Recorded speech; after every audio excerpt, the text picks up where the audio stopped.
from the side of Xtreme, because it's a very straightforward draft from Falcons, right? Like, you've got this Flark, you've got Bristle back on hand, your Snapfire pick looks great into Clockwork Cogs and the Egg.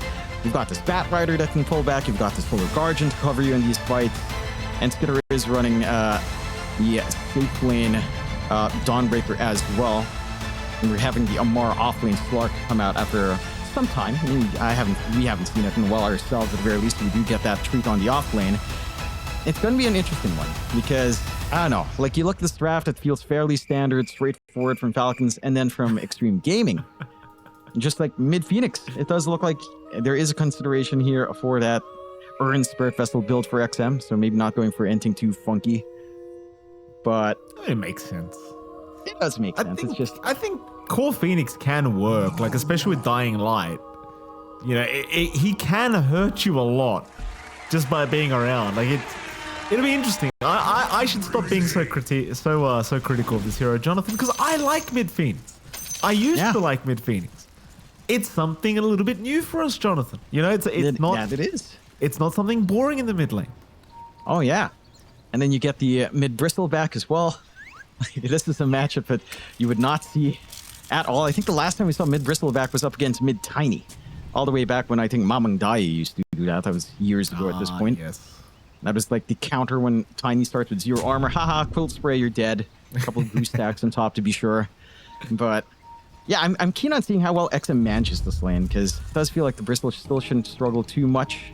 XM does not connect for that smoke, but I think that's perfectly fine, considering there is forward vision here from the side of Falcons, so they don't really spot the smoke out fully.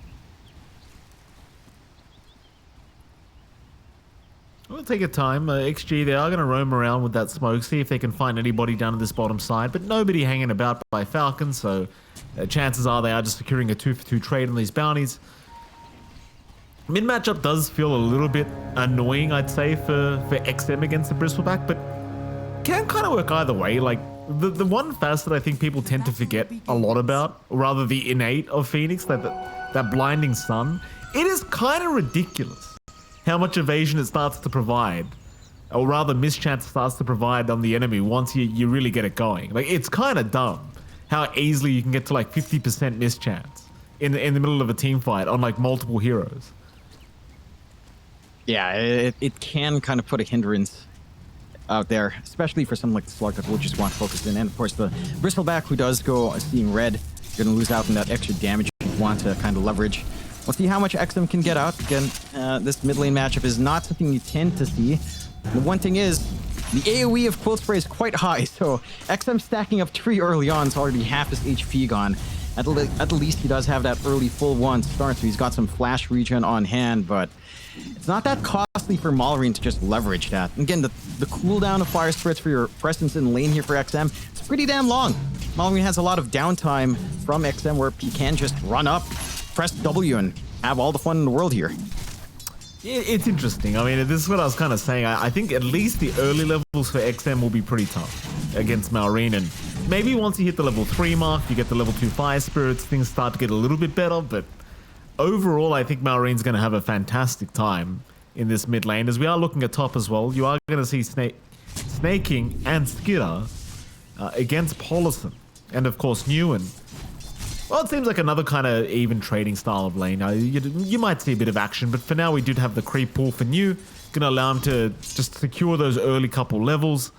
Polison, though, might be in a bit of a hard place for himself, as Snaking is just constantly chasing him down. But thankfully, Skitter does not want to leave the creep wave, so he'll be just fine to keep Snaking chasing. Skitter's going to be very happy, though, here, Jonathan. He's just free farming underneath the tower. No contest for the Dawnbreaker, which is the exact start you like to see. That you do. You're going to have a nice, easy ramp up into your initial stat items. Already have, I believe, the Null flying in for a little bit more mana regen here. And the lane's going to be pretty manageable for Skitter overall. I think that's just kind of what you accept when you're running this Doom Clockwork. It's very passive. We are seeing a lot of aggression on mid again. Just a few quill stacks up onto XM, and it's not that comfy. He does have the level 2 Fire Spirits, but again, the downtime is just what kills you here. Like, your uptime for poking onto Malrine isn't that high. You could try to stagger out these Fire Spirits, but Again, Mallory can always just walk off, get a couple of quill sprays, and suddenly you're not feeling too happy as the Phoenix. And especially with that HP cost as well in your spells, just feels smooth sailing for Mallory so far. 15-1 in CS, not too far behind, at the very least for XM. He's doing a great job of just managing the lane for the most part here. And he does still have access to his side camps, which he hasn't been able to stack up, but at the very least that potential is still there for the flash farm on the Phoenix as well. So that's one thing that Falcons didn't quite fully clear out. We still have some catch-up potential down the line. Oh, jump in on ATF. ATF trying to be aggressive here, just stacking up all those stats. In fact, he's winning the man fight as well. Looks like Low does need to run. ATF, though, still on the chase, but does not have pounce available. He's got a lot of stats available for himself, so Low probably won't really be able to hang out too much as Undying does go down. First blood drawn by Crit, but there was a trade. New does find snaking top lane. Still obviously a much better trade for Falcons. And it is. You're very happy, of course, to just get that bonus out on Crit, where he can get maybe a faster boots, a little bit of a quicker timing to everything else, more regen in lane. Very good timing to kind of take that away from that movement out from you, because this Doom getting first blood, rushing into maybe a Midas timing or the Drums timing can just lead to a little bit of faster time for you, and this is just a little bit less. He's been leashed up here by Amar. Undying trying to run. Crit just not leaving him alone, though. Should be another kill here for the Batrider eventually as Crit does secure, but will give his own life away. Still, these kills for Crit are fantastic. Like, he gets the early boots up. It's going to have a nice timing into the wand and naturally into the blink after that. Very happy Crit Batrider right now. And he is. Even gets the reset anyhow. Was starting to run a little bit low on mana. So he's going to come back in fully charged up to try to get some aggression. They are looking to keep that aggression top. Falcon is getting some decent usage out of the cogs. You don't have that value point in the little shredder for sneaking to rip those cogs apart, but it doesn't feel like the biggest concern so long as New doesn't have really the mana to play with to get aggressive on top. Does have a nice creep skill for himself, but not really able to leverage it again without any regen on hand, going for the double bracer, and not quite any anything like a Basilius on hand, or even just a casual null to help build up. The one thing Falcons is getting a lot of, again, is that your matchup for Mallory has been going pretty good. He's forced to reset now. You are getting free stacks out from Crit, who can just leave Amar alone, as the Slark can be a little bit hard to pin down. And they will have a lot of resources to farm up. Whereas in comparison for the side of Xtreme, they haven't had really any room to leave at. Every time I look at ATF, he's just man-fighting Low, and this time around again, he's winning it out as Low just needs to run but can't get away. ATF, he'll survive as he wants even more now, trying to go after Undying, who's trying to fight back. Eventually does get the Slark kill, but Crit's gonna find a double kill on the Batrider. Meanwhile, top lane, Chase is on for Skinner. Can they at least get the Dawnbreaker? They can. Snaking, though, looking for New, should have his life and does. Polison still trying to fight, does eventually retreat. A very messy kind of a few battles across the map. It still feels like it just favors Falcons, though. I mean, it really does. It just outright favors the Falcons right now. You are trading the right way. You're getting some activity out. You're finding these kills. You're pressuring this Abaddon lane, which really wants a free lane, right? Like, that's where we see Abaddon trying. He has a free lane. You have to leave him alone because you can't kill him. This is not the sort of unkillable, unstoppable lane for Abaddon that you'd expect it to be. And Abaddon, I mean, he can farm decently well with the Mephetic Shroud on the Aphotic Shield. There is a little bit of some quick farm you can get in the jungle off of that. But it is concerning that your power spikes are kind of stalled out, because you have a Doom that's going to be farming. You have this Phoenix as well that we were talking about. Veil of Discord timing as well. Still needs to come out, still make a move. Nice cookie, but Kira, he did get stunned mid-Starbreaker, so just could not get the full duration off.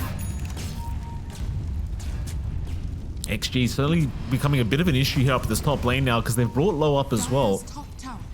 Looks like they are just going to focus down that tier 1 top tower. Obviously, as we've seen, Low is not exactly enjoying that safe lane at the moment, so he'd rather just avoid that lane altogether. So ATF is not really interested in letting him farm whatsoever here on this Abaddon. But the tier 1 tower will be taken basically for free. No contest here by Falcons. Yeah. They have a good understanding of what they have to do. They did manage to clear out their triangle stacks, or to release the large camp. With Mallory, he's all invading across the river as well. So this Bristleback is set to go online relatively quick. No contest for the 7-minute Wisdom Runes, as we do get double actually coming out for Crit. He does manage to snipe it away, and Paulson just a little bit late off of that tier 1 siege. Oh, New. Pressure onto New. Caught out. Starbreaker is there this time around. New still trying to run, but will go down as snaking. Meanwhile, bottom lane, a big group up now as Malrine has also rotated, and Low is actually farming the area right now. Not seeing this rotation happening. Malrine will realize he's there. XM will spot him out eventually, but he wants to get out perhaps. He's thinking about moving back in as they are jumping low as we speak, but it seems like Falcons not 100% sure if they should keep going. ATF has been left behind. He will drop. They bring the numbers in. XG finding a pretty nice kill. Malrine, though, still wants to fight. Does kill off Paulison. Looking for more now. Onto Low. They'll get the lasso. Solar Guardian to fly through to boot. Low, he'll have the borrowed time, but it doesn't really feel like it's going to matter. XM, he'll drop the egg. He'll buy a bit of space to just zone out the side of Falcons. They are going to let the egg go off. Malrine dropping pretty low. Might actually go down, and does. I mean, I did think it was a little bit weird they were reinitiating while XM still had egg available, but it just didn't seem like they really respected it. That was a huge gambit out from Falcons. Like, they didn't quite know how far away Low was from level 6. He was one creep away. Creep dies right as he's being jumped, right before he gets to be cleaned up, gets the borrowed time up, and that fight just changes. Like, they can't focus the Abaddon. They certainly couldn't focus the egg. They had to find either one. It's either you kill the Phoenix before egg comes out, or the Abaddon before 6 comes out, and it just falls short. Maybe if you just kind of sneak away from that fight after killing off Paulson, you're still somewhat happy, but the side of Xtreme Gaming just looking a little bit sharper with the punishment for the aggression on Falcons. And even just that small move from Amar, getting caught out, forced to pop out that Shadow Dance relatively early before the rest of the team can back him up. Getting entrapped, doesn't really have the lowest cooldown, pounce at the moment, can't really find a way out for himself. It just puts him in a bind. They need this Slark to be able to just tap away, and he couldn't really do that in that last fight, just into 4 heroes at this point in the game.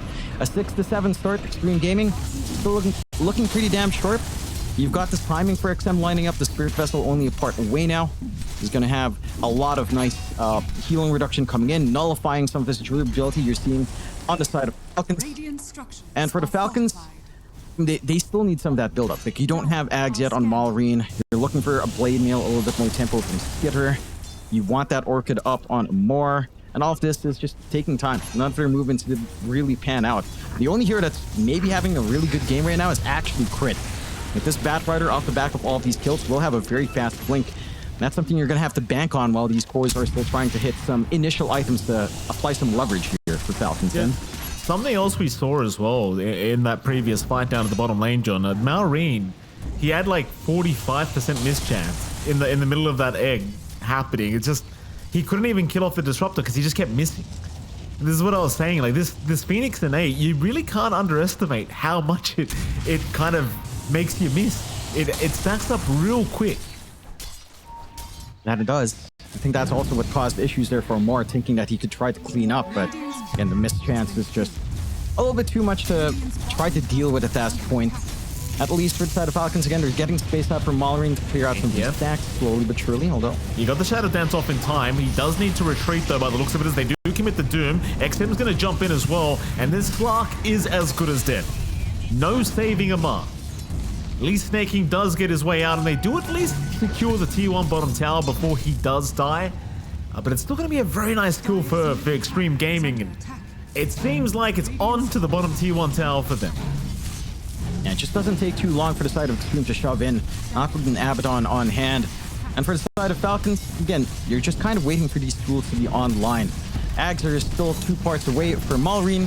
Triangle control going to get a little bit loose with the tier 1 bot falling soon, and it does. At the very least, the mid still stands for a little bit more of an access point across the river.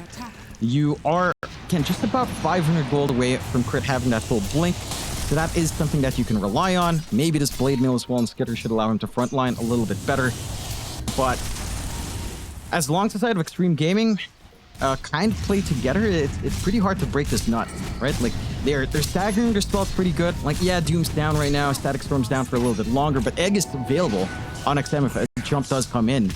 The Spirit Vessel did get killed off in his courier. That's a little bit unfortunate for him, but it almost feels like a little bit of a bonus anyhow. Right now, just his raw damage coming in is more than enough to manage the side of Falcons. The side of Xtreme will go out for a little bit of smoke. And that Static Storm coming off relatively soon. Just need to find an angle out. They've already got the hook shot ready in Paulson, so just need an isolation play. They've got a good ward watching top. They can try to get an angle on Skitter if he decides to walk the wrong way, as a bit of a pause comes through. Discord delay. Of course. I was gonna say it, John. I was gonna say it, but Crypt maybe beat me to it. Speaking of Crypt, by the way, Jonathan, I believe the Blink Dagger is on the courier right now. Again, he's had a fantastic game. 4-1 and 1 on the bat. Got plenty of stacks, got plenty of kills. Now a 12-minute Blink Dagger timing on this bat, which is something that Xtreme just, I don't think will be quite expecting this early on. As top lane, they have jumped onto the Dawnbreaker, and it seems as though they should have him, as there's no helping coming for Skitter. XM will ensure he does go down. So another nice, important kill for Xtreme Gaming, but it seems like Falcons, they want to try and fight back. They'll go for a lasso right onto the Doom. New's still alive for now, but the kisses continue to fly in, and eventually New is gone.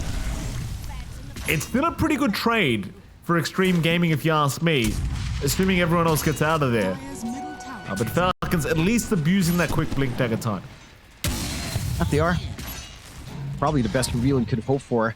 Xtreme still have the egg if they really want to force this issue out, and it's just zoning out the side of Falcons, who, again, without the kisses, without the lasso, it does feel like you're not going to have enough to try to hold and burst someone down.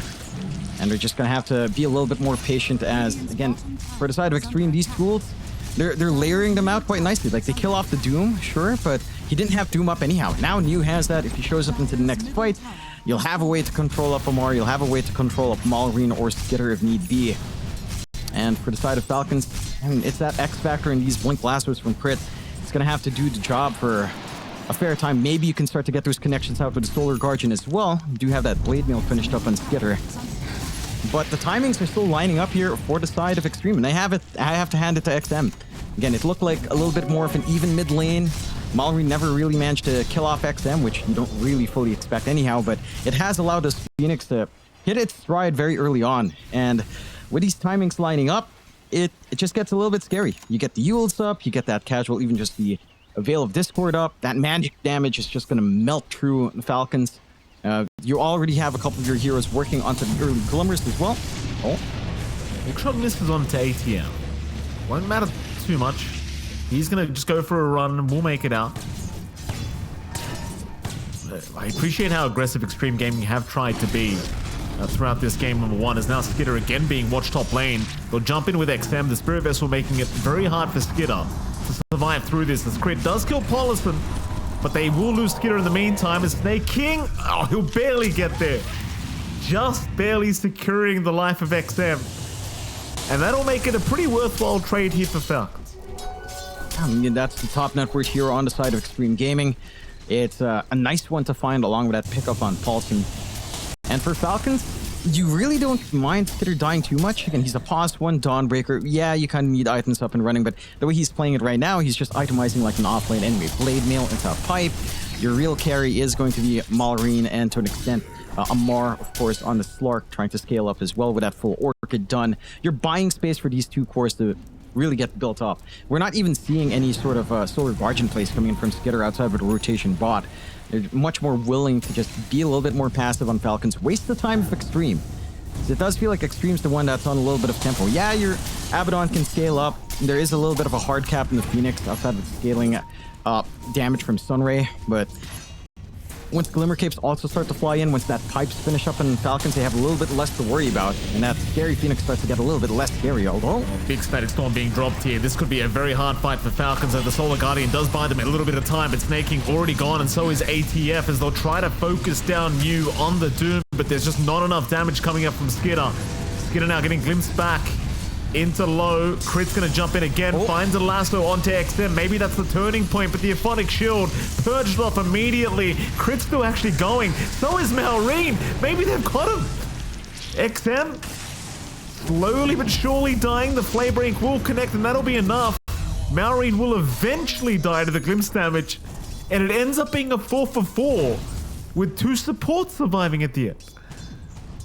Yeah, a bit of an awkward one from both sides. A really great initiation coming out there from Xtreme. You're seeing the value in that Disruptor pick that you mentioned. It just...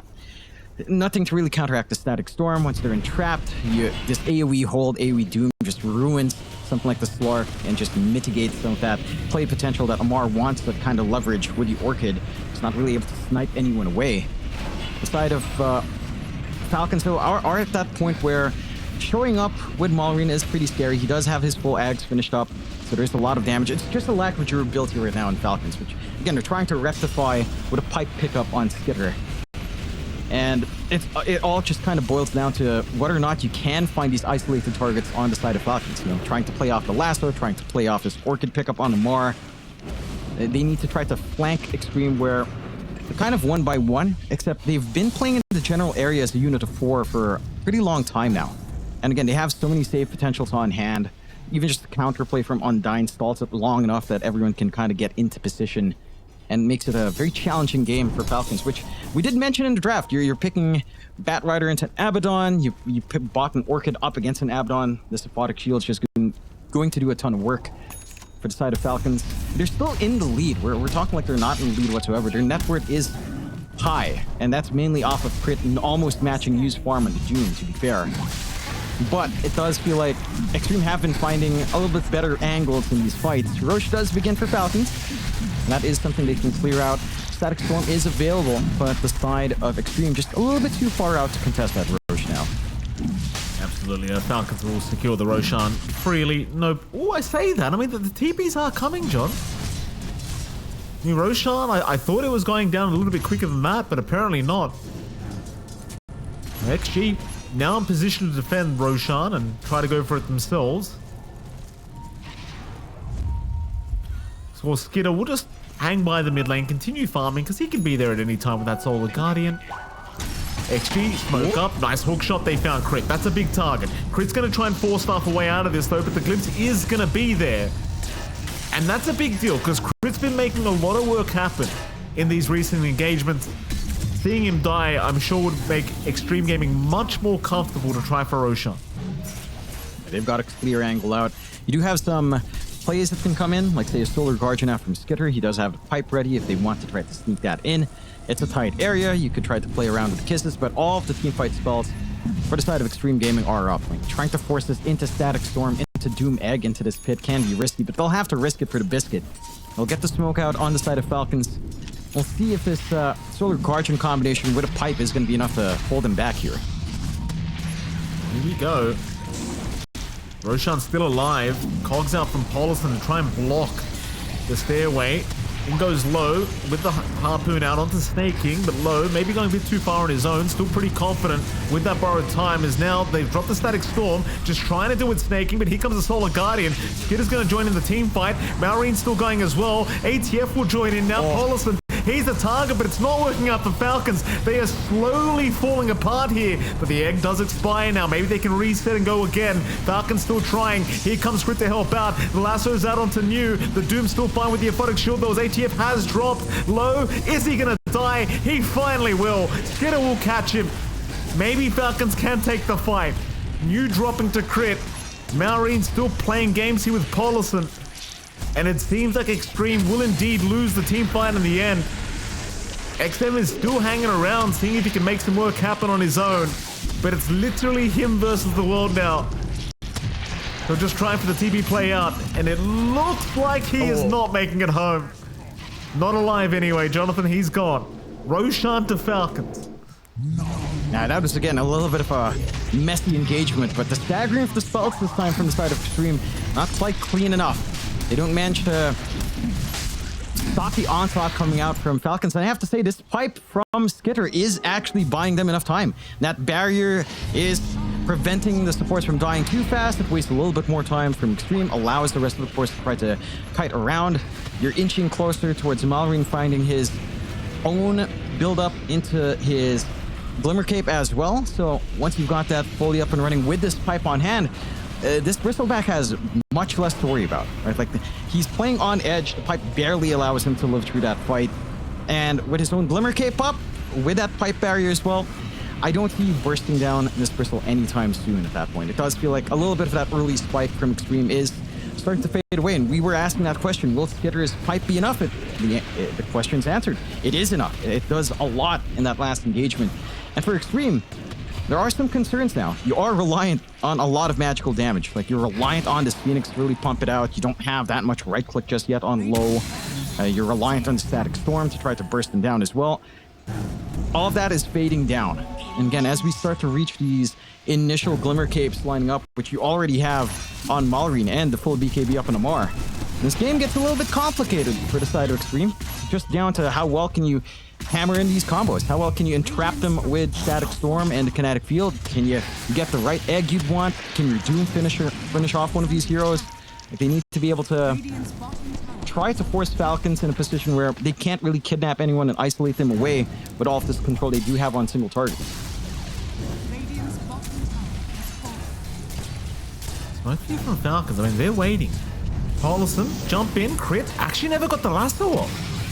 Oh, bit of an awkward scenario now for Crit. Maybe trying to bait them in a little bit, but it seems like he just completely whiffed it. This Crit, glimpse back, is going to die. I suppose maybe just slightly afraid he was going to hit a creep with that lasso instead, so just never bothered to pop it, and well, here we are. Crit is down. Yeah, bit of a freebie coming out for Xtreme. And that is a very high value kill, considering how Crit is farmed up. He's right behind New in farm. New, speaking of, is in a little bit of an awkward spot. And you, another big pick off Malrine can secure, and it seems like they can very quickly. You're at that stage where this Bristleback Dawnbreaker combination is pretty deadly.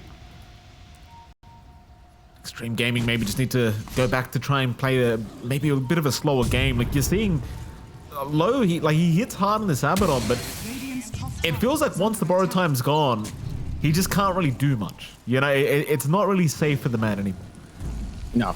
And it's not like he's really a massive threat in terms of, like, bursting down heroes, right? Like, he does do a lot of damage, but it does still take him some time to kill off heroes. Maybe not in the supports, but certainly on the cores, considering that you're playing up against a Slark, a Bristleback, and a Dawnbreaker. Like, these are not easy heroes for an Abaddon to just eat up. And it's relatively easy to kite him around. That is something that you have to be a little bit cautious about as well. You've got the Cookie to kind of kite things around. You've got the Goose Blows coming in. You always have to kind of be aware of when you pop the Aphotic Shield, whether or not you need to hold on to it for, say, a lasso, or if you just need to clear out these debuffs from the Bristleback.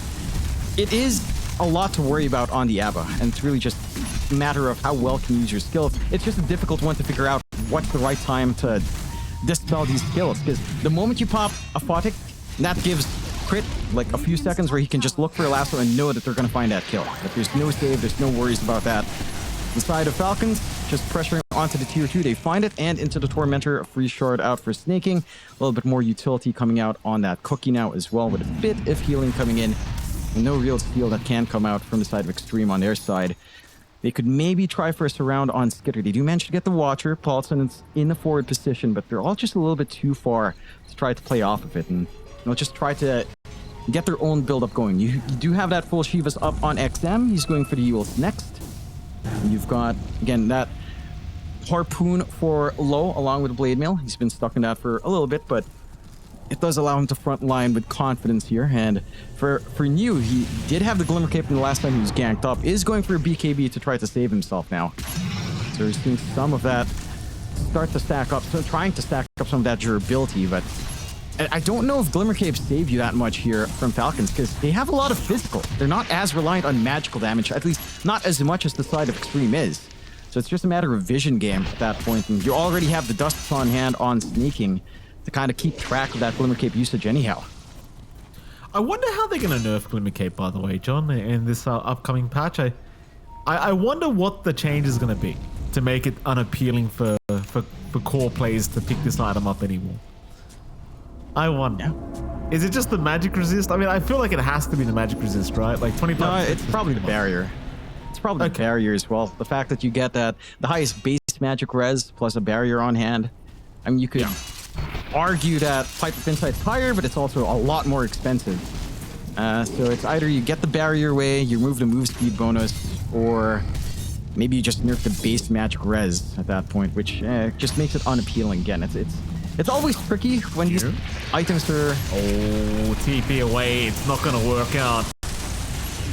This game is starting to look a little bit tricky here for Xtreme, Jonathan, as New will die another time. And, of course, Falcons now more than happy to just go back for a free torment.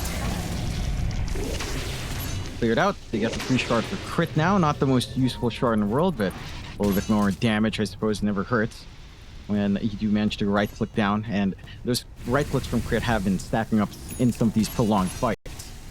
Still keeping the chase up. Amar's starting to get really confident to pick up. There you go. I mean, Amar, I think he glimpsed back, won't really get the big pounce he was looking for. Paulison going to TP away immediately, will also be okay.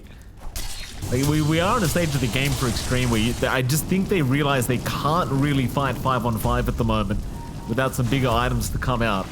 You add this just massive power spike. What is it, John? I think Amar stole one of Xtreme Gaming's tier 3 tokens as well. Oh! Maybe he did, John. Yeah, they have 2 out of 5, but only the Abaddon has one. So I think he did actually grab it. A little bit of a freebie, I suppose. You know, happy about that. Mark was just on the ground. That was surprising. Why did he leave it? These cores, John, they don't go back for the trash they leave behind. You know? They let the supports take care of it. You know, I mean, Valve made it easy too. Like, the item literally flies to your hero now. And still they won't pick it up. No. It's slightly awkward. Someone's not going to have a nice little item. And the tier 3s feel like probably the biggest ones in terms of spikes. So, going to miss out for a little bit longer here on the side of Xtreme. And every little thing counts when you're 13k behind with a Doom on hand. You have the full Ags now for crit, double lasso available to help keep that control up. So now, you just need to catch low +1, and then you really have no concerns. Like, there's no save. You'll be able to burst down whoever's attached with low, and you just go 4v5 afterwards. Again, the early spike we were seeing from XM feels completely mitigated. And the pipe pickup alone already ruined that. The BKBs you have, plus the Glimmer Cape up on Malrine, is already a lot to have to work through. The big solution would be Undyne in this Ag. He is 1 part away if he manages to farm it up. So you will have some counterplay with a Static Storm if you get your timings right. But it's a lot of pressure to stack onto this Disruptor, which is very squishy. Again, if you do manage to get the lasso on him, then again, these team fights are just very easy to take for Falcons past that point. So there's a lot of things to consider in position, consider in how you want to take these fights on the side of Xtreme. We haven't seen them be able to start with the Doom on you. It has felt like it's been mainly counterfight Dooms coming in. They've not been able to really dictate an engagement just yet on Xtreme Gaming. They will get room to clear out the tier 2 top, so they'll at least manage to get that their way. A little bit of map space for themselves. Fortify will stall it just for a tad bit, but they should still be able to clean up as the side of Falcons are just hugging bot. Next Rosh is fairly quick, already spawning up. So they've gotten a nice sneaky angle to perhaps consider a Roshan, but it doesn't feel like you take it the quickest here on the side of Xtreme, at least not as quick as Falcons would. It could be a little bit of a risk, as they will go for a smoke engagement first, if they manage to find anything. Well, they're not going to find a power rune, sadly, for Falcons. Xtreme Gaming will pick up a haste here for new. They'll know the smoke was there, though, of course, the Dawnbreaker innate, giving them all the vision of the map, so they're very well aware that Xtreme Gaming are currently smoked up, ready to go for a fight. Of course, Roshan going to be the big objective to be taken by either side if they can win this team fight. For now, Xtreme Gaming, they'll hold the high ground in that Radiant jungle. Falcons will smoke up as 5 to boot. New, about to break his smoke onto Malrine, and does. Immediately Glimmer Capes up and just runs. The Skidder is trying to find a Starbreaker opportunity. We'll go for Low instead. Low gonna lose his bro time pretty quickly at this rate, but they do get a nice Doom off onto Skidder. Skidder dropping pretty damn low, needs some help ASAP, but it's not coming. Skidder is down. He'll buy back immediately. Back in with the Solar Guardian now. They'll move on to Paulison. Paulison still going. Meanwhile, a double lasso from Crit, but it's going to be saved with the Aphotic Shield and the borrowed time. New still being chased here by Malrine, but he's going to be alright, I think. How deep will Malrine go? Deep enough. New is down. Oh. So it's a fantastic... I was going to say, fantastic attempt by Low to try and dispel both the lasso off himself and New, which he did do pretty much immediately, but it still proved to not be enough. No, it's also really awkward for Falcons. You did see that glimpse back on the Solar Guardian coming into play. You don't have anything defensive here just yet for Skidder outside of the aura, so he doesn't have a way of stopping that, and that does kind of make it harder for the follow-up fight on Falcons. They are going to be able to clear out Roshan. A little bit of a smoke from Xtreme Gaming looks to try to exploit this weakness on Skitter, but they are a ways off from trying to catch that Dawnbreaker out. So Roche number 2 going the way of Falcons with the banner up and the Aegis to cover. And they're not going to be able to hand that as well to Skitter for his buyback, but at least Maureen will have a secondary, which feels pretty massive for the Bristol anyhow. 14k lead coming out for Falcons. Inside of Xtreme, they are finding some angles in, but it feels like in that last fight was a little bit more forced out from Falcons, right? The smoke breaks, they can't really catch out the Doom. They kind of run into Xtreme in their setup. They get juked around just a bit with Paulson. He had some good hook shots and 4 stabs in the side while they were focusing in on trying to chase down Mew. And again, it just cuts off that fight from being too productive for Falcons. You are, again, set to hit your spikes on Xtreme where the team fights can start to look cleaner. Full Ags flying out for Undyne. So the AoE, the Static Storm now just being an AoE Doom, muting the items up, is going to cause some issues here for the side of Falcons. And that's where Xtreme really have to launch your offense off of. Just off the back of this big Static Storm. Try to layer that with your Shiva's usage, layer that with your Supernova somehow. And you can really surprise Falcons if you're not ready. Like, this is triple melee cores that will play into Static Storm Egg. Can be a little bit uncomfortable. Maureen, a little bit of damage onto Low. Low will try to return the favor with Blade Mail, but it's not really doing as much as you would hope. Maureen, though, going to pay respect and will retreat for a reset. Already got plenty of damage off into that tier 3 tower anyway. They'll just hold on to the Aegis for now, just reset and come back another time. 15k advantage for Falcons. I mean, they're in a perfect position for this game 1. You couldn't really ask for much more.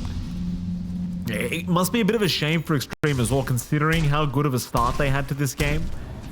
But I feel like it really does start to go back to the draft. Well, you could kind of see it. Like, everyone on this draft was slowly going to start to drop off. And it just feels that way. Maybe if you could buy out maybe another 15 minutes, you hit another big power spike with this draft of Xtreme. But right now, all of it seems to feel kind of lackluster. And it does. And I don't know if you can really start to build up. Like, the next thing I can see is maybe a refresh on you.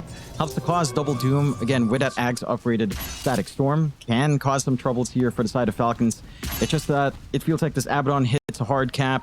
Your output doesn't really get that much faster. He is trying to finish up the Bloodthorn and the Silver Edge, so that can help when trying to sneak around. Falcons looking for something with a smoke. Paulson does spot out find a big one. And that's XM, that's your mid Phoenix. And he will not make it. Skitter actually just committing the Solar Guardian as well. But I believe he was using it just to be able to get away from this gank from XG. And now, I mean, they're in prime position to go back for the tier 3 bottom tower. Xtreme, they're not around to defend. Nobody's here. No. They'll TP now, but it doesn't really feel like they're going to be there in time to at least defend the tier 3 tower. There it goes. Maureen, 4-staffed in, Low. He does have a full Bloodthorn up now, so plenty more damage to be used up. But Maureen is still just such a tanky boy. XM's going to jump in. Big Shiver's Guard and Fire Spirit's being thrown out, but Maureen's still barely alive. Will finally lose that first life. In goes ATF, trying to find that borrowed time proc, but it's not coming out yet. In fact, now it is. Low wants to fight while this is going. Hook shots in, Polison, it's a very nice one, but the Glimmer Cape does save the life of Maureen, as there's just no follow-up. And now, Falcons, they'll jump right back in. I mean, Egg's already committed, Hookshot's committed, borrowed time's on cooldown. There's not really much of a reason to retreat now for Falcons. That is a little bit awkward for Crit. He blinked right in. It looked like he had a good angle for a double lasso. Ended up accidentally popping his TP. But they don't manage to find any punishment. Very awkward for Crit, but hey, and they still find the win. They still find the buyback they'd want, but they can't continue that siege. They do find the range racks at the very least. Not the biggest deal in the world for you to lose early on here for the side of Xtreme, and they do get to fight another day. Would have been very awful for Xtreme because they didn't manage to layer their spells, right? Like, they didn't quite have Static Storm ready for that fight as they were trying to use it, I believe, to catch Skitter. He did manage to BKB before Static Storm was there, so managed to get that Solar Guardian out as well. And the side of Xtreme, they need to be able to play around this combination. It's really just down to Static Storm and Egg. Try to entrap them, try to play with this window where the pipe can't turn on, glimmers can't come and save, BKBs can't be popped open, and try to burst them down in that locked-in area. That is your best hope for survival right now.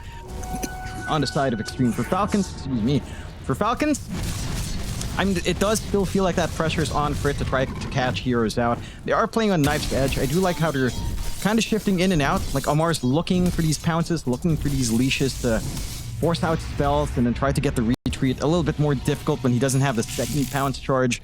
No Ags up for Amar in this game, and no Ags in sight either as he's going for the full Silver Edge into Asanj Yasha first. So it does make that kind of playstyle harder, but he is still finding ways to work it. Falcons will go for the smoke. Could have a nice flank into top. They are a bit blind looking out, but it's not like both sides have any vision to speak of anyhow. And your one advantage right now on Xtreme is Paulson with the flares. But they do still have the right idea. It'd be a nice set of heroes to catch out, especially if you kill off Undyne before he can pop open that static storm. That's the key tool here that you're looking for from Xtreme for these fights to work their way. Xtreme, they're doing a pretty good job of just avoiding for now. Falcons are going to move in through the top lane, of course, addressing that creep wave that was forced in. I don't know if Falcons really want to commit and just wait for the next Roshan. It seems like it's probably the smart play to make is just continue to dominate the map. Meanwhile, Xtreme, they just continue to hang around this top side and wait to cut the creep waves once again. And Paulson will indeed do so. Skidder gonna go for an attempt onto Pauluson's life, but there's plenty of heroes around to try and jump him if they so wish. But they'll see crit. They don't want to deal with the Bat Rider. Paulson tried for a hookshot play up, but there's no creeps. Oh, somebody farmed the creep. Yeah, I'm pretty sure you did. We were hanging around that area. It was, you know, what can you do? What can you do? Sometimes your core farms out. You can't bail out. At the least, it's just your clockwork, right? Like Paulson understands. Yeah, at least it's just me. Nothing of value is lost. True. Our static storm's still there. Our egg's still there. We lose the flare, but so what? You know, the map, we've got some good wards we've used in that time. They've got a really good set of vision on top jungle.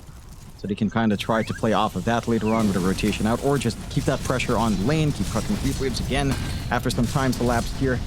For the side of Falcons, it does feel like they're going to have to wait for that next safety net. It does feel like, you know, you're just going to wait out this next 40 seconds, see how fast Roshan is, maybe go from there. You do have that full Silver Edge up for Amardo, so he's looking to play frisky here. Here we go. Oh, that's a big one. Himself a big fish. The Undyne. Undyne will go down. Amar already looking for more as here comes Maureen from the northern side looking towards low. Low being slowed up by that scatter shot will be okay.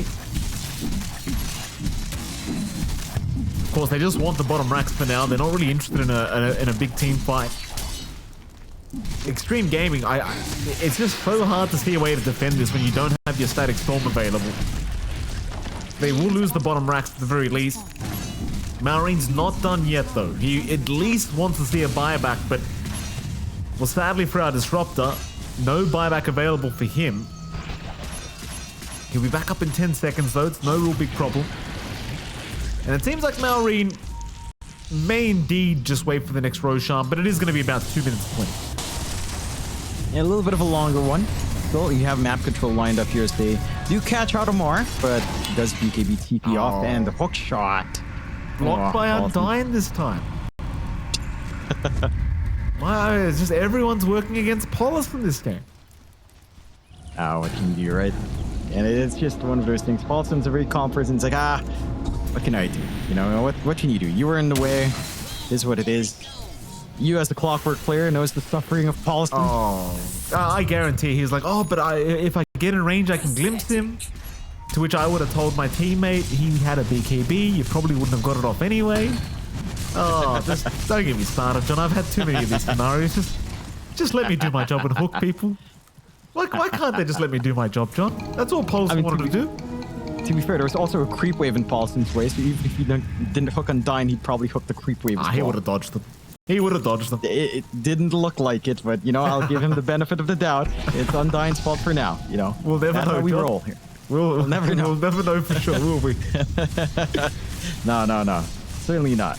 18 to 26, 26k lead for the side of Falcons, as Xtreme just have not found the openings that they've been looking for. Heck, you've got the Bloodstone out for Skitter, so a wider AoE into Solar Guardian is going to be very fun to see.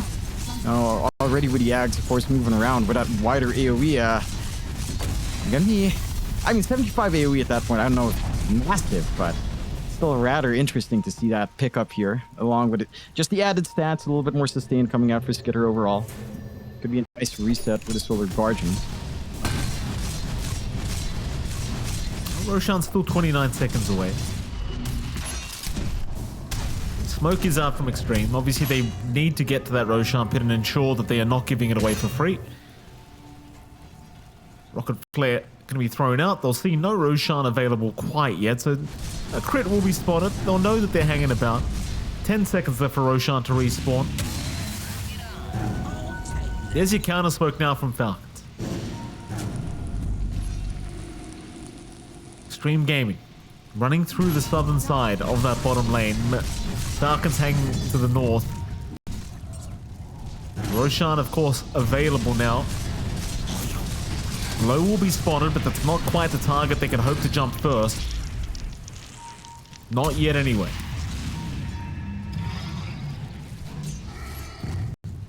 I mean, the thing is, it's hard to find any target for crit at this point because you just always have the Aphotic Shield Purge on the lasso.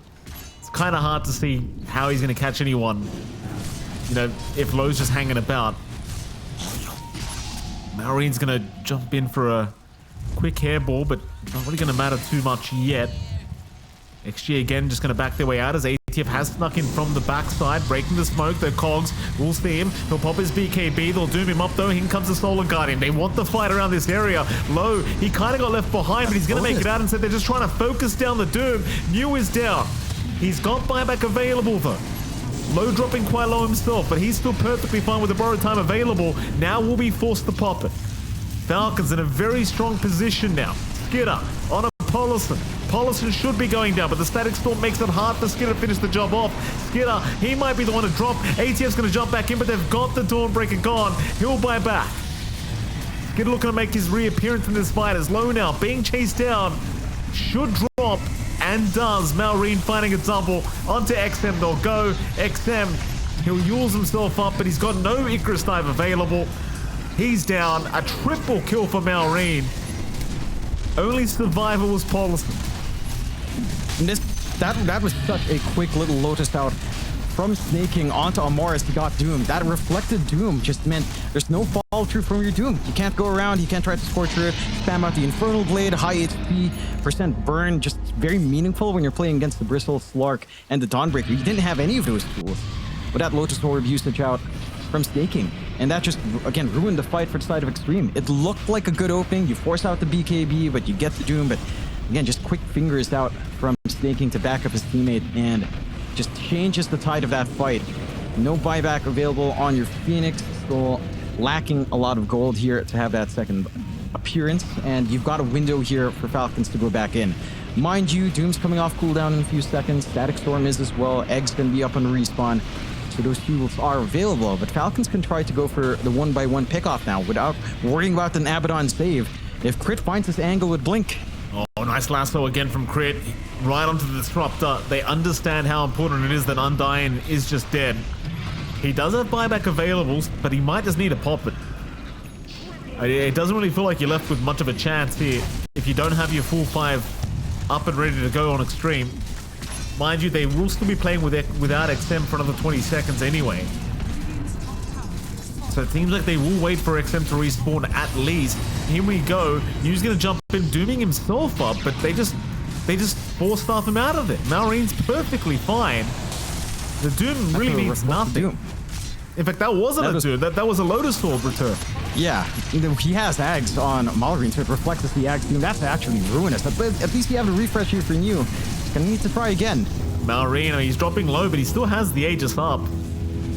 And they're just fine. Mega creeps up, they walk out of there. There's going to be a bit of a glimpse, but it doesn't really seem to matter at all, as now they jump in onto Low. Low's trying to chase down Snaking, but can't really keep within the range he needs to be. There's another Doom out. It's not doing much though, as Low is already dead. They're onto Amar. They'll at least find ATF as Low. He's going to buy back. He'll try to make his reappearance in this team fight, as Maureen might finally lose that Aegis, or maybe he won't. He'll jump back in. He'll finally let it go down, but can Low really keep fighting like this? He's got borrowed time available, but it doesn't really feel like it's going to make too much of a difference here as he needs to run. Lows out. He's by the fountain. Falcons have not retreated. As Skitter jumping back in now, finding XM on the Phoenix, but he's not dead yet. They're just camping the fountain. Tier 4 towers are completely gone. It's an ancient, completely exposed now. Snaking. Snaking will drop. Are Falcons done yet? It really doesn't feel like it. They're still hanging about. Last back up in one. They're going to try and low again. They'll get the break off as well. There'll be no borrow time to come in if he can't get it off in time, and he cannot. Oh, no. Low has died back. Falcons looking to end the game as they will find Polison to boot. In Xtreme, they are still desperately trying to keep this going. The fountain diving. But it is not looking good as ATF right into the fountain now, sending a message.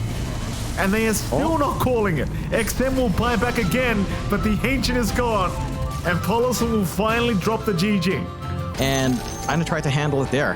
So, to be fair as well, right? Like, when you're playing Lina with Terminal Runaway, you do have a lot of spell amp to try to counteract it. Crit says have fun, Maureen says no. No Very fun. nice. No fun for anyone. Still says good luck, have fun. All right. Okay, sure. Maybe we should have tracked Maureen's all chat instead. Maureen and XM next time. That would be interesting. That's true. It would have saved us a lot of editing for ATFs as well. Just no blurring out a billion words. That would have been nice. Do we see a fight to break out? Last game around it was a quick 2 for 2, and neither side really ended up finding each other. This time, we'll see if they do want to go for a fight. Xtreme Gaming again is smoked up by the bottom side of the map. Crit's going to see them though with a nice ward. Breaks the smoke of low, and that'll be enough for him to ensure he does not get caught out. And I suppose if you're Falcons, you don't really want to fight into the level 1 timing of Xtreme because it is just much stronger. So they'll just avoid the fight, go for the 2 top bounty runes, and... Well, XM is going to try and intervene. Start harassing Skitter. Snaking's going to back him up though. Skitter, is he going to stick around for this bounty? He will. It seems like Polison, still trying for a cogs, does actually catch him.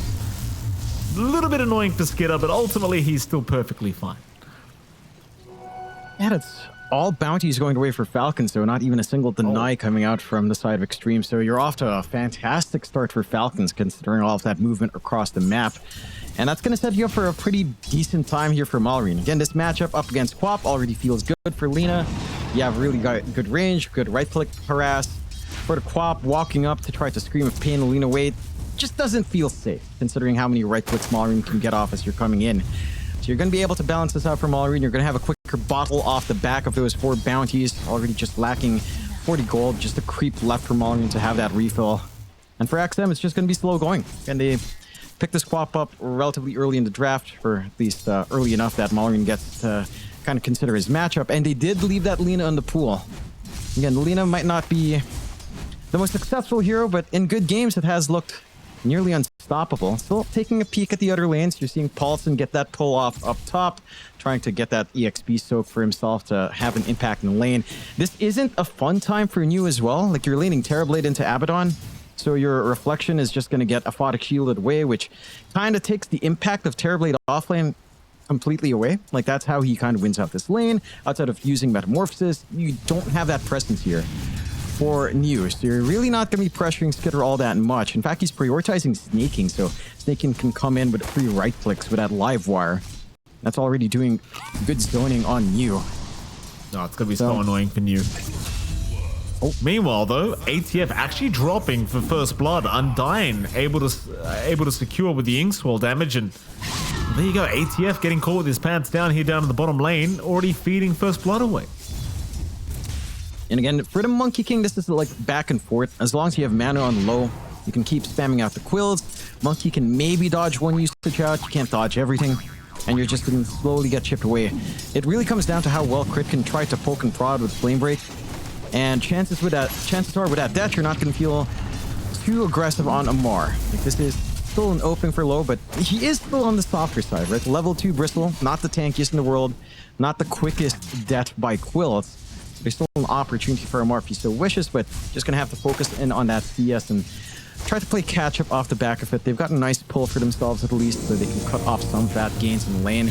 top, you're seeing Paulson start to join in the lane, assist Mew out and try to get some harassment in. Mew opted for the Conjure image over the Metamorphosis, and again, it's still very reliant on reflection, but again, how much fun you have with that, with a Photic Shield in the pool here for Skitter, it's not going to be the smoothest of times. You are finding a decent enough time in terms of farm. I would say that you are having a great time on Skitter. You're having almost no farm on you, so that is concerning considering the sensitive spikes of Terrorblade with that durability. Like, wanting that fast pipe, it's not going to be as quick with this kind of start. Just really not much impact in this lane so far. It's a pretty slow start to this game so far, I'd say. Mid lane, very even affair. Marine and XM. Pretty much even in CS right now, so really just going back and forth here, these two. Paulus in top lane, gonna land a Cogs, but it's more just to allow him to get away. We're trying to be a little bit aggressive here towards Skitter and Snaking, but it is a bit tough. I mean, the Abaddon just doesn't care. Neither does Snaking, because they've always got this Aphotic Shield to spam out. So you really can't do too much here in the off lane of Xtreme to slow down the farm with this Abaddon. Bit of a shame. Bottom lane does seem like it's evened out quite a bit now, as ATF actually going to try and get aggressive here against Low, but he is going to be careful, especially with that Inkspore coming out. He wants to see it disappear before he goes for more. Low's still being chased down here by Crit. They have a Boundless to throw and they will connect, and Low eventually will die as Crit hits him with the Blood Grenade. In fact, Undying misses the Stroke of Fate. Oh no. It's another double kill for Crit's Batrider. We just saw this last game. Yeah, the difference is Amar's not dying this time around. He's positioning a lot better. He's allowing Crit to just do the work. He just looks for that opportunity with Boundless to soften up. And they're winning out. Again, this Bristleback in lane up against a Batrider. There's a lot of kite and poke potential here for the side of Falcons to play with, and they're utilizing that just right. With how tight in you are on the side lanes as well, it's giving Malorine a lot of room to still get his water runes going. No one's there to deny that. That's the one way you can kind of try to win out up against Alina, getting the water rune control very early on. You don't have that for Xtreme. You're at least still finding one of them for Malorine in this lane, so he's still able to leverage his damage coming in, and it just doesn't feel like any of the lanes right now for the side of Xtreme is really meeting what you want to get out of these lanes anyhow. I mean, you do have the value point in Metamorphosis now up for you at the least. Skitter is just not something you can easily run down. Snaking's done a fantastic job of just threatening the vault, and always being safe with the Heavenly Jump as well makes it difficult. They aren't starting to make some moves down bot at the very least. Yeah, Undying again going to go down. Crit may give his life away for that, as Low should have him and does. But of course, every kill the Batrider can secure just escalates that farm so much quicker for him to reach that quick Blink Dagger timing. And again, this is a game where there's no good counter towards the Bat. But last game you had the Abaddon on Low. He was making life very hard for Crit with these lassos, but now you don't. It's mid lane, Paulison trying to be a little bit aggressive on the Snaking. They are just trying to secure 6-minute power runes, of course, and they will get unlucky on Xtreme Gaming side, as Malorine will find a freebie down the bottom side of the power runes. It's happy days for him. Even a quick bottle refill from Crit as well. It's really ensuring that Malorine has a fantastic start to this game too. And he does. Already pulling ahead of XM. Was a little bit even earlier on. Love that sneaky ward placement out from Crit as well. Not going to be dewarded anytime soon. They've gone to security here. Although the sentry is on hand. Just need a little bit of vision. And they will. They do plant their ward down from Undying to clear out, but that should be fairly obvious from the side of Falcons, as they will find Paulson top. Just sneaking out a little bit too far into Skitter. No backup for him through the gate. And News just cut off. Like, look at this collapse from Falcons coming in for the 7-minute rune. Even that's not something you can just easily find here. I mean, Crit, he's very good at securing these wisdom runes at that 7-minute mark, and of course, with the flame break, it makes it very easy for him to just do just that, as Crit now moving on to New might actually have him, and he does. Undying, can you get out, sir? Here comes XM. XM is not having it. No more. Double kill for the co-op. But they still get away with a wisdom rune plus a kill onto New. I mean, it's not the worst scenario for Xtreme, considering XM does clean up. But that's 2 games in a row you lose both wisdom runes. It scares me for Xtreme that this Batrider continues to get so much. And it does. And again, they're just giving a lot of space out on the side of Falcons. Like, with all of this movement across the map, your safe lanes allowed a lot of room. Skitter's not really being pressured. Amar is just having a decent enough time farming. So is Low. This Monkey King is going to be active a lot faster than the Bristleback will be, considering the itemization you go for here for Amar. Just going for a straightforward Mage Slayer to mitigate some of this output. XM doesn't quite have a threat without the Sonic Wave Vider, although they are looking to bully out Malrine a bit. They're going to try doing some great damage here onto Malrine. Snaking is around to help out. In fact, with the heavily jump, the slow was enough. Paulus though still trying to desperately get within range, but Malrine now perfectly safe as Skitter was there just in time with the Aphotic Shield to block off all that Scream damage. And suddenly Falcons, they are just all in the mid lane. They just want a very quick tier 1 mid tower. XM still trying to force them away, but it's not really going to make much of a difference as they will just secure here with Skitter. Xtreme, they're bringing more bodies in, but it's all too late. The tier 1's just down. That's a big deal. In fact, Amar, not done, looking for Undying, and he's got him. This Grimstroke is not having a good time. Certainly not. One small win for the side of Xtreme is that XM does get the deny in the tower. So you at least do take some of that gold away, but you lose that map control, you lose a little bit of that defensiveness around, say, your triangle, a little bit more sneaking around that Falcons can try to achieve here. And again, the one thing that's kind of shining here for the side of Xtreme is that there's a lot of room out for Low to farm. Like, he is still a ways off from considering the Ags, right? Like, he has enough gold to at least buy out the point booster, but it is going to take a little bit longer for the Bristol to be online. At the very least, that road to being online is set up for it. Quick collapse from Falcons onto bot, though, and already looking for more tier 1s. Oh, Low. He's trying to go through the outpost, but excuse me, the twin gate rather, but that's not going to work out for him. He needs to fight, and his team is here and ready to go. Crit's going to sneak up from the back. They do at least find Snaking with that Sonic Wave, but it seems like Falcons might just keep the fight going. Crit's got Lasso available. He'll hold out for now. Undying is the one to go down first, as now Malrine does show up looking for Low with the Laguna Blade. Low still trying to get out of there. Might just make it, but Crit is still on his tail, and so is ATF. Can they catch him? It's starting to feel like Low is a bit too quick, though ATF still desperately trying, but it's only him. Everybody else from Falcons, they already gave up. Yeah, you're not too upset about that in Falcons. Again, you drag all of these heroes down. Oh, Snaking. He's actually alive, but New's the one in danger now. But he's got Thunder available, but it doesn't really feel like it's going to matter too much in this scenario. Is ATF more than happy to just heal up with the Jingu Mastery. The Monkey King Jonathan ATF, he's having a great time now. That he is 3-1, and already, again, just getting all of this activity early on, leveraging the power of that Simeon Stride, just making his way across the map, always finding free pickings on Undying if he's not too careful here. I mean, Undying just not having a great time. ATF not going to let him go either, but he has lost that Simeon Stride. In fact, now he's in danger. Low's going to show up.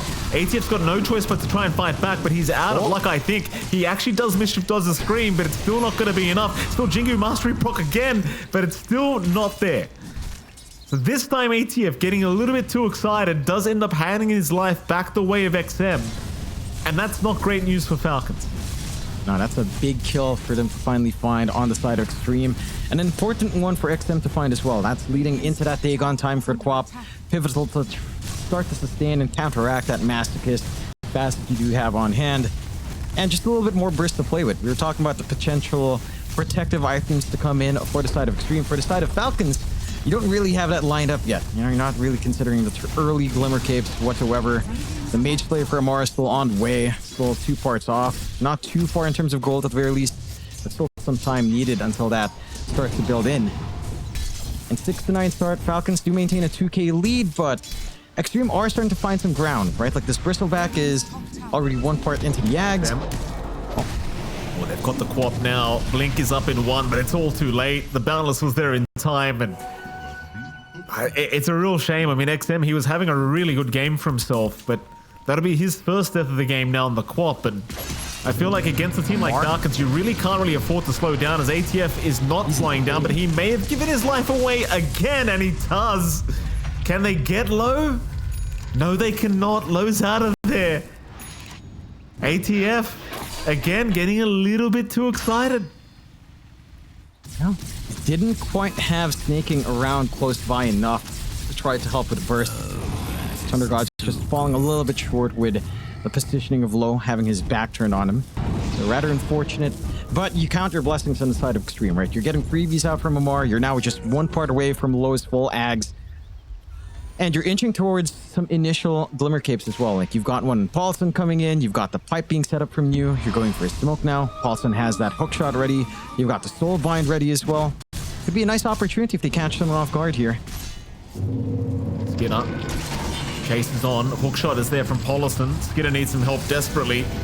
Does get the borrowed time scored up just in the nick of time to be able to survive a little bit longer as Crit has joined in. Now they move in as well with Malrine, though Malrine actually getting caught out and does get killed by XM. In the meantime, Crit commits the lasso onto New. New still happily running towards Skidder, though, wanting that Abaddon pos 1 kill. ATF around the corner, but he's going through the twin gate. He knows he can't help right now. Meanwhile, Crit does go down. Skidder still trying to TP out of there, but he's not going to make it. Xtreme Gaming successfully fighting back here in this game too. Yeah, Falcons. Again, the response just falling a little bit short. Amar, with all of this movement, has not managed to get another level up, so he doesn't have like a value point in the Wukong to try to establish an area of control here for Falcons to play with.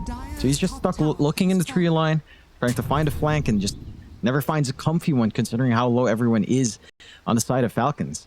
At least for Falcons, they'll snag another Wisdom Rune. Snaking gets away with it again as they're busy pushing top. So we'll have double Wisdom Runes coming out for Falcons to boost up these supports. You're inching towards that blink timing for Crit. Once that's up, that relieves some pressure here on Amar, who has been trying to work the map as best as he can. In fact, they're still keeping track bot once more. This time it's New that will be spotted out here. Oh, New is not a tanky boy. Like, he's had trouble getting that net worth up, so he's still a pretty easy kill. And they will catch him. ATF to take another one. That is kind of the saving grace right now for Falcons, right? Like, you've got these cores that you can still kind of take down very quickly in the form of that offlane TB. New, I believe, is just trying to build up into a pipe, but it is taking a fair bit of time here for him. And it is, but once that pipe's up, I don't know if that same move works. Again, your entire damage on Zeus disappears. Your threat from Crit and his slow pokes also just kind of gets mitigated. It puts a lot more pressure on Amar. Perhaps if you can burst down the TB or isolate him so that he's not putting the pipe in the wider team fight, it can be a little bit simpler. But we, again, haven't seen that great split up just yet from Falcons. The response from Xtreme has been very disciplined. They do have the value point in Wukongs.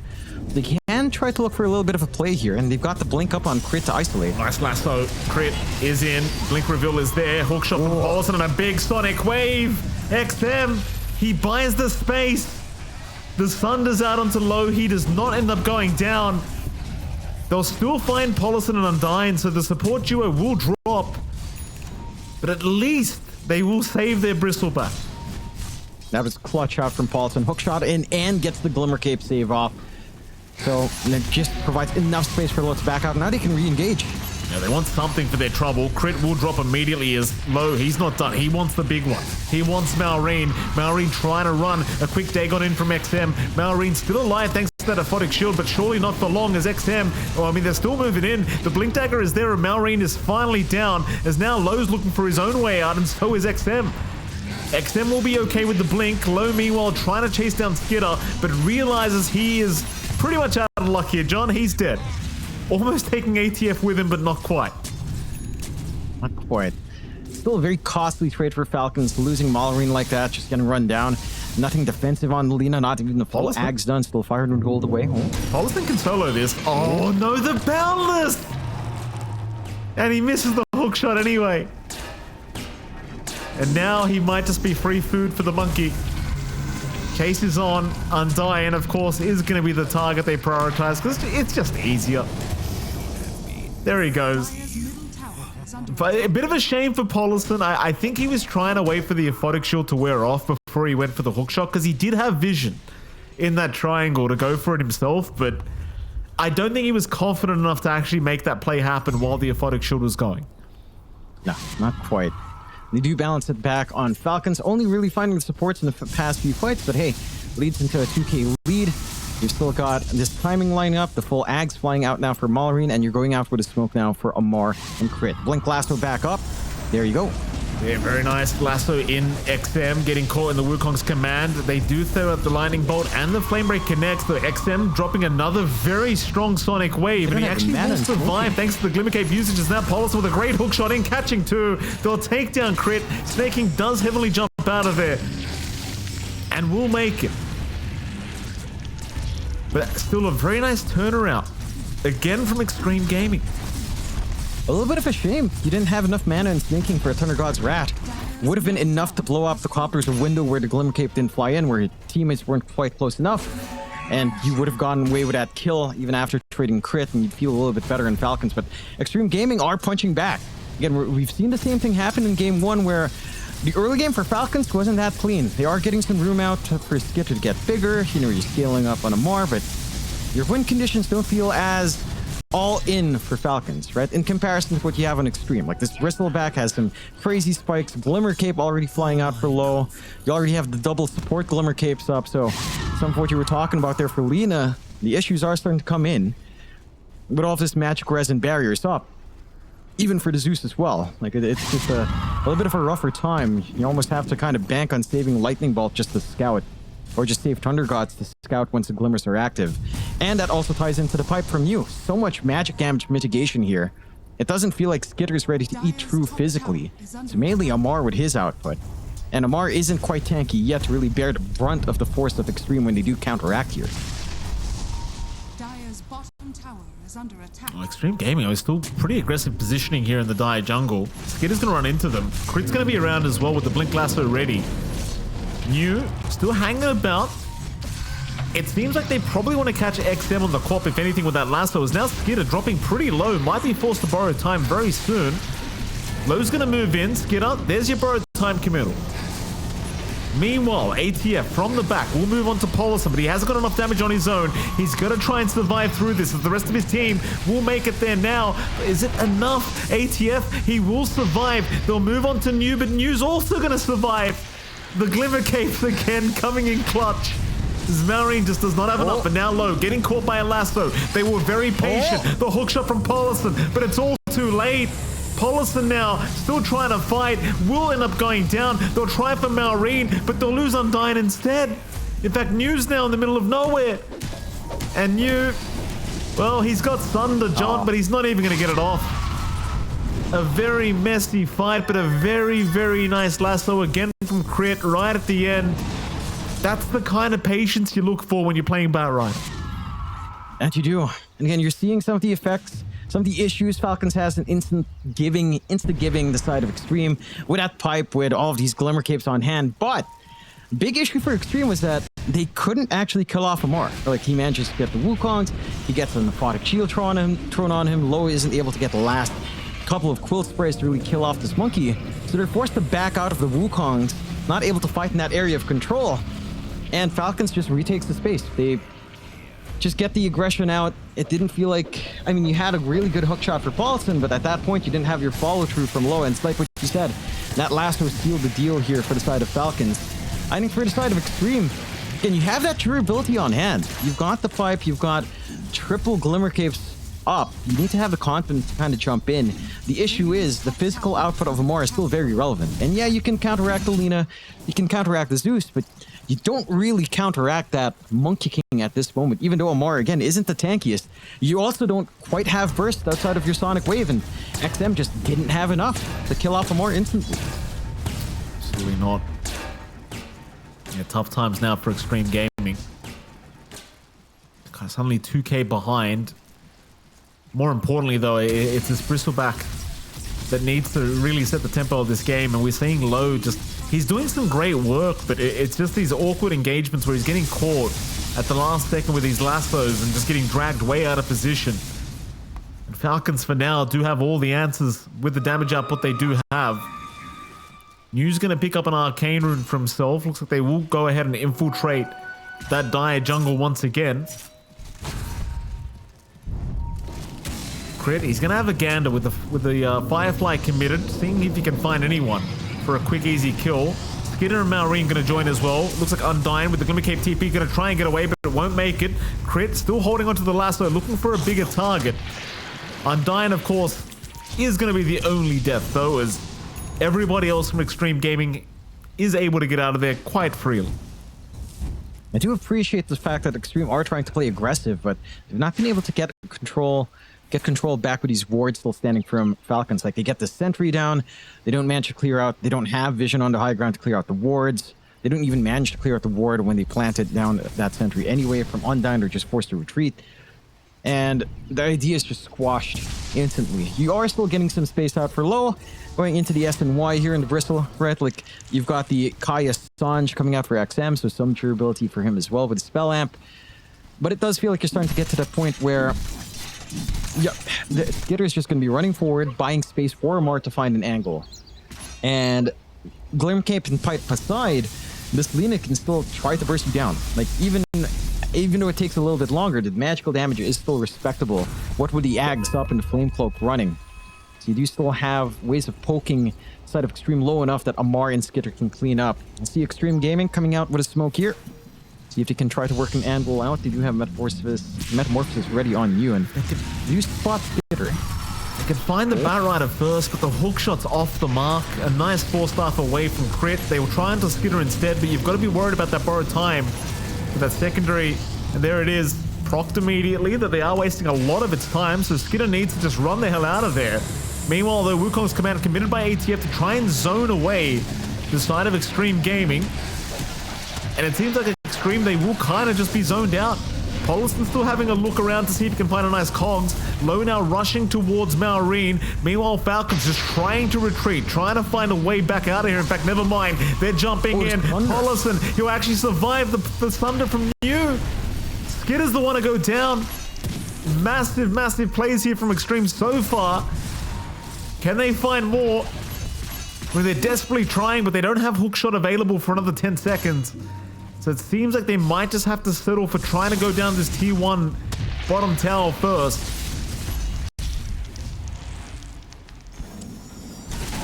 Oh, hookshot again. Does catch out the lean up. Drags it down to the low ground as well. This could be very awkward for Maureen. He just can't get his footing. Can they burst him down though? Maureen's still alive. XM trying to jump in after him. It's still not enough, but Maureen so low, but the lasso from crit. It's going to buy some time for him to TP out of there. They'll still find 3. In fact, they might even find more, but no. Polison barely missing out on a TP cancel. Oh my goodness, did you see that, Jonathan? Polison? What a great hook shot. And Maureen, he must have bounced around like 4 times in that cogs. He just could not get back to the high ground. That was a sickening spot for the hookshot cogs. Just cutting off this Lina, preventing her from trying to weave in and out. And again, the side of Xtreme are finding ways to split these parts apart from the side of Falcons. Falcons aren't able to get their isolation play. They're not able to try to utilize Wukong's. It's a terribly long enough cooldown that they couldn't take the re-engage anyhow. And it feels like Falcons are the ones getting a little bit over-eager when the opportunity falls flat from Xtreme. That was all off the back of them not finding crit in the hookshot, but Falcons were just not ready for the fight anyhow.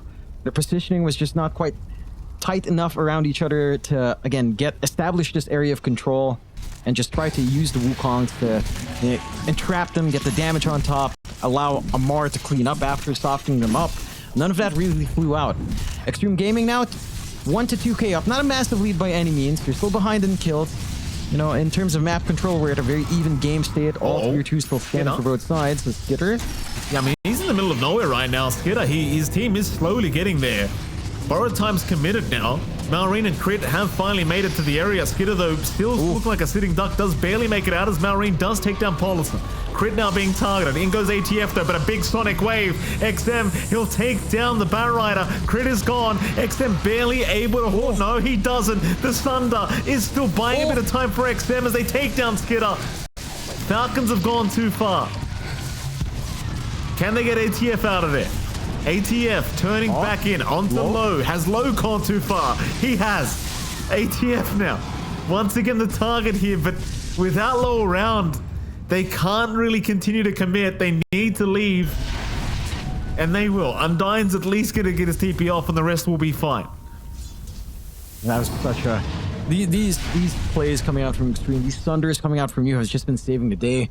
It still cost them low, but you are seeing some kiting issues now abounding from the side of Xtreme as well, right? Like, their control's really down to Paulson. If he doesn't hammer in this hook shot and cogs, then 4 stabs just save you. They commit massively onto the Abaddon and don't manage to really keep him in.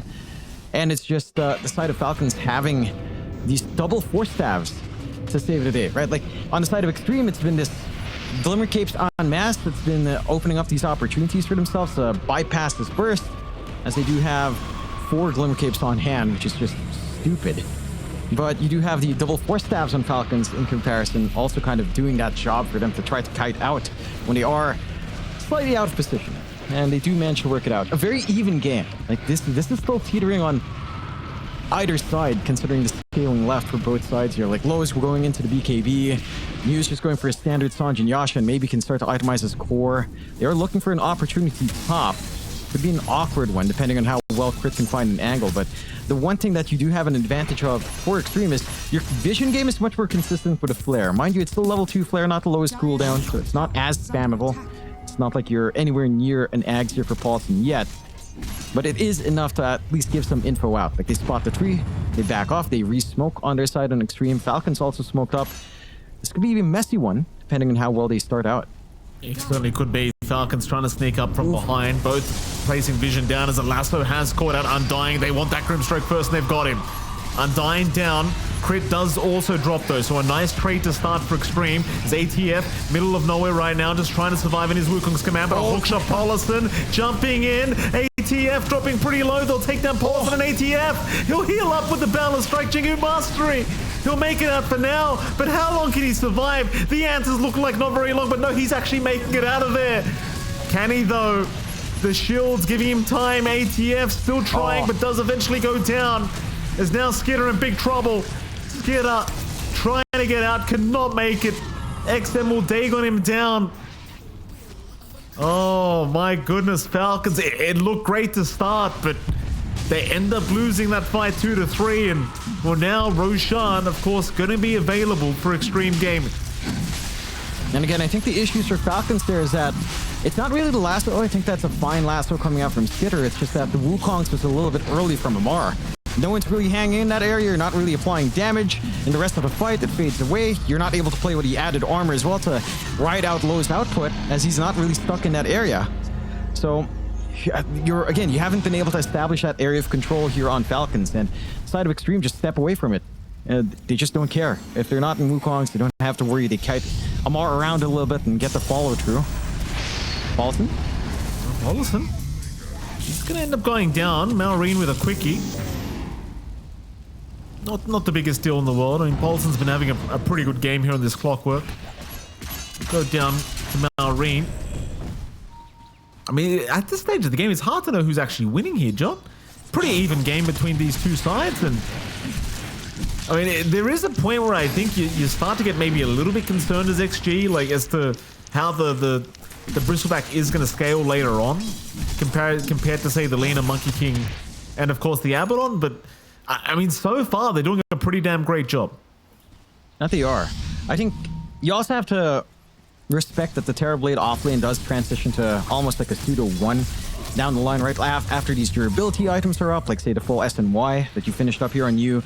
You can just go back for like Butterfly. Maybe you go back for a Dragonlance 4-staff first if you really want to be safe on you, but you can start to go for the damage on the Terrorblade, and that always stays relevant as well.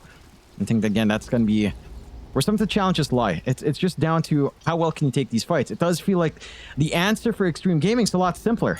They've been able to funnel in the side of Falcons almost 1 by 1. Even if they get lassoed up first, it's nothing major. Like, it almost doesn't feel necessary for Undying to be around with a Soulbind even to win out these fights, so long as you don't get entrapped in Amar's Wukongs. Because that's the big thing. The key thing that allows Amar to kill everyone off is that he's in Wukongs. He has that 20 armor. He doesn't need to care about Bristleback. He doesn't need to care about the Terrorblade. And all he has to do is just not get hit by the majority of the Sonic Wave, and you're really happy as the monkey. He's not able to do that in the last fight. And every single fight we see Xtreme Gaming take well is when Amar is just forced to Wukongs in a vacuum.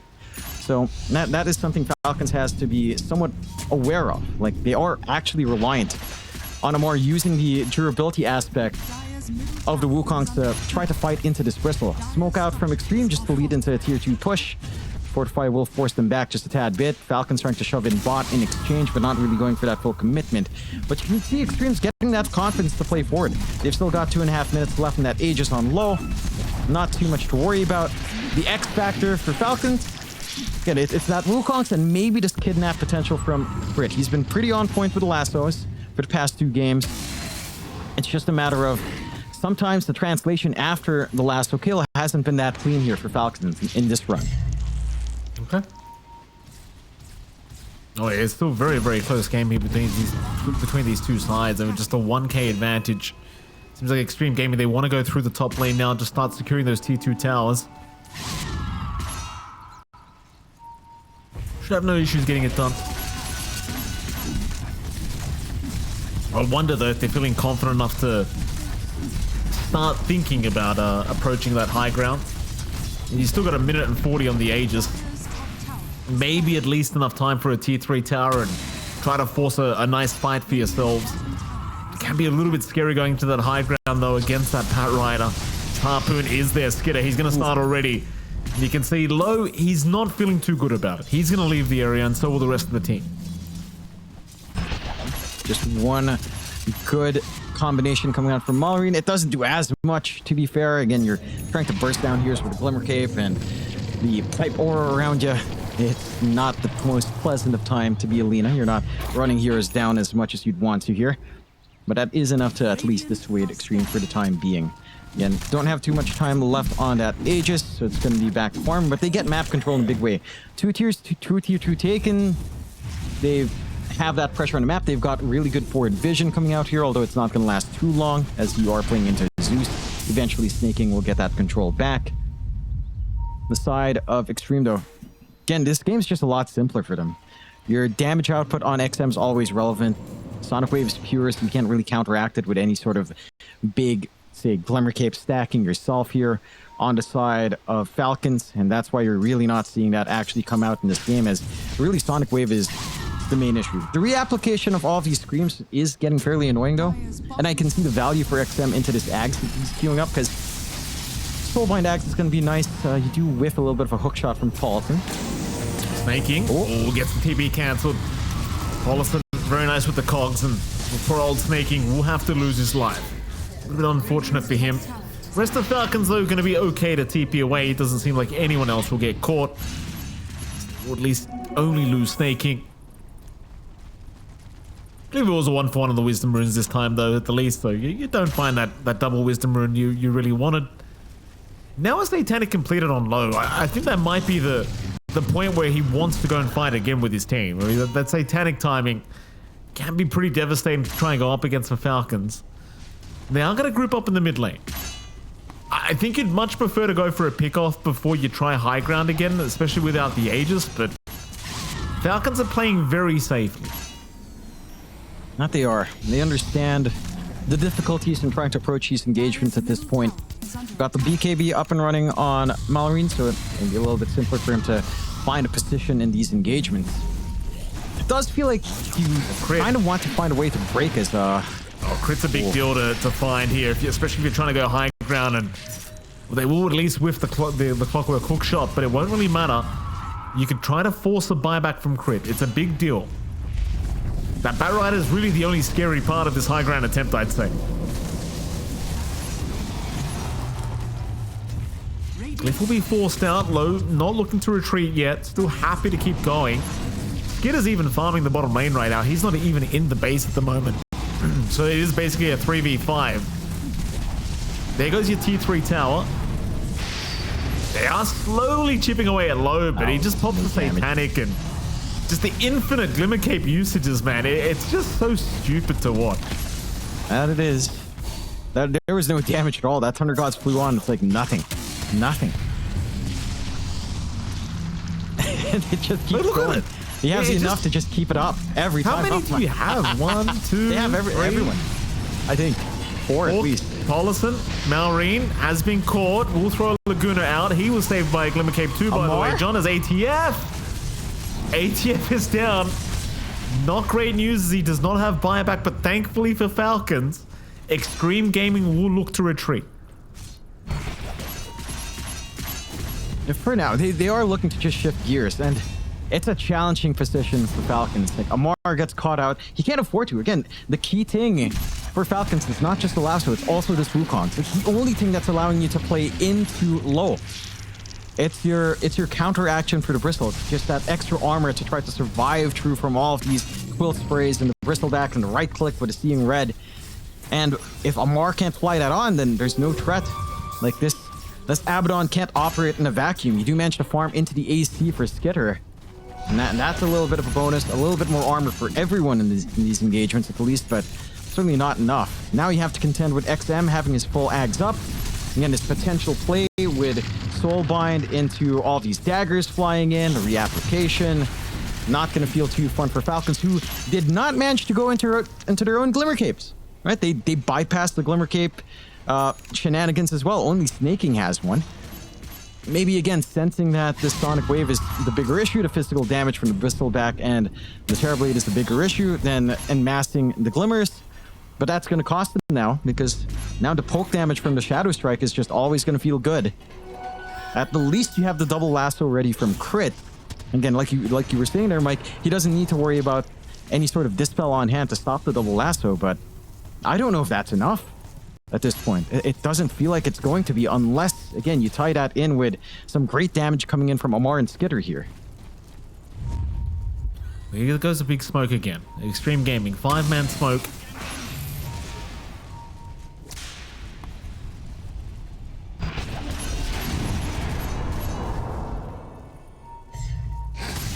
Take their time. Smoke out from Falcons now, wrapping through the top lane. They're going to try and sneak all the way behind Xtreme Gaming. And then, in fact, they'll hold the high ground of that jungle. Snaking, though, has been spotted. Low already jumping in, but he's pretty early to the party. Meanwhile, Amar finding Undyne. Already finding the Grimstroke, so he's down. Meanwhile, Lasso, Crit now going to drag back low, trying to get some damage out, but he's gone.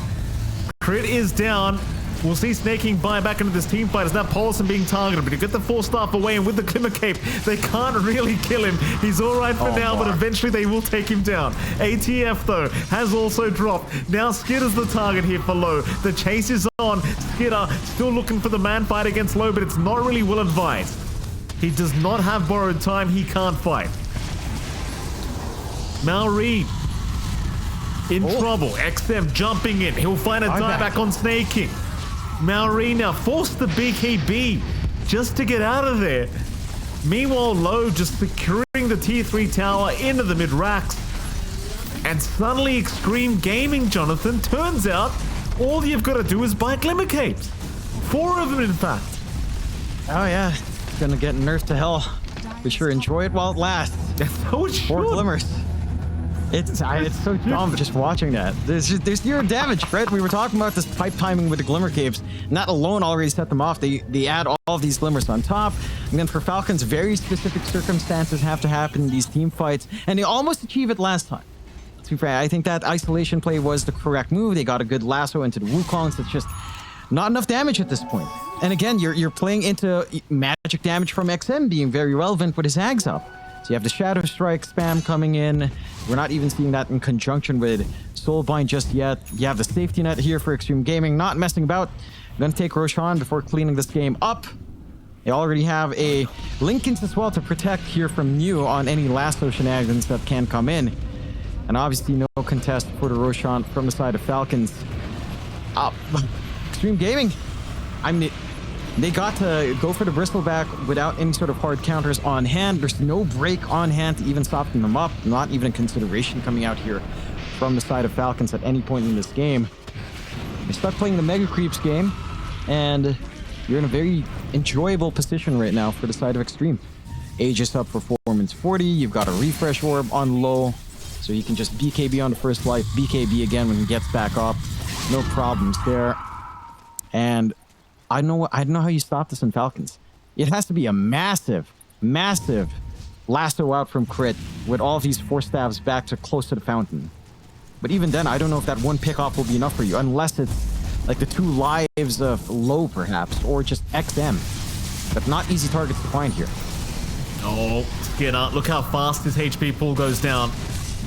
Thankfully for Skidder, borrowed time, not procced. He desperately needs it if he wants to try and defend this base, but the T4 towers are going to be focused down now by Low and the crew. Malrine going to try and last. Oh no, the Lotus Storm! They caught them instead. Falcons, they're going to try and fight this one out, defend their ancient. But how do you do it? Low's in the fountain. He takes down Snaking, runs right back out towards his team, looking for ATF. Now ATF, he'll pop his BKB Wukong's command and try to at least take down Polison, and that he will. Buyback's been coming from Crit. Skidder about to drop, needs to get out of there, but doesn't seem like he really can as Skidder is gone. He has buyback available. He'll need to commit it because XG, they are not retreating. One T4 tower already down. There's your buyback now from Skidder. You will run away. XM does get caught, but Glimmer Cape John, he's unkillable. They can't kill him. Low. No. Turns his back, gets some damage off on the Skidder. Meanwhile, XM jumping right back in. Glimmer Cape's back off cooldown, so he can do whatever the hell he wants now. As ATF trying to fight, but he's fighting Glimmer Capes, John. You can't fight these things. It's basically invincibility at this stage. It's a Herald game, John. Invis just means everything now. ATF in trouble. New will take him down. That's a Dimec for ATF. Low's back in the fountain. Another lasso, but what does it matter? Low couldn't give a crap. He'll give up the Aegis. Is this actually going to be a defense from Falcons? No, it's not. ATF calls it. Ancient's gone anyway. In Extreme Gaming, Jonathan, I'll be frank.